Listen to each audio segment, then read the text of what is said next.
Vauxhall has launched a replacement for the uninspiringly named Crossland X, and it's called the Frontera. Now, if Frontera rings a bell, that is because it does. In 1991, the Frontera was one of the first so-called crossovers, and to say it was atrocious would be quite accurate. The ride was incredibly bouncy around town, the acceleration was gutless, the fuel economy was dismal, and the handling was terrible too.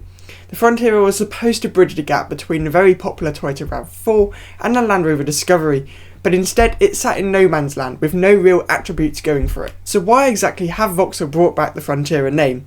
Well, I think a lot of people, me included, quite like the unashamed utilitarian ethos of the original car.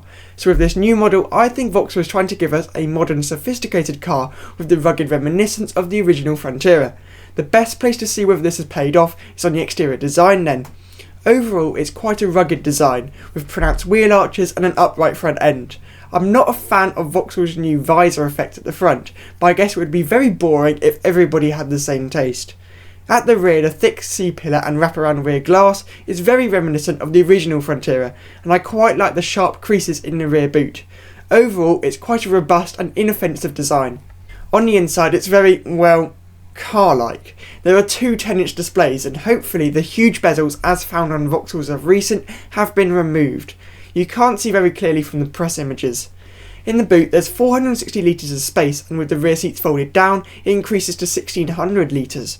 The seats only fold in a less useful 60-40 manner though. The final thing to mention is the powertrain. As with most things these days, the Frontera is available as, you guessed it, a mild hybrid or a pure electric car. It will likely offer 134 brake horsepower in electric guise for a 250 mile range, or 162 brake horsepower for 58 mpg in hybrid guise. Prices are unconfirmed for now, but the increase in proportions over the outgoing Crossland will probably mean it starts from £27,000.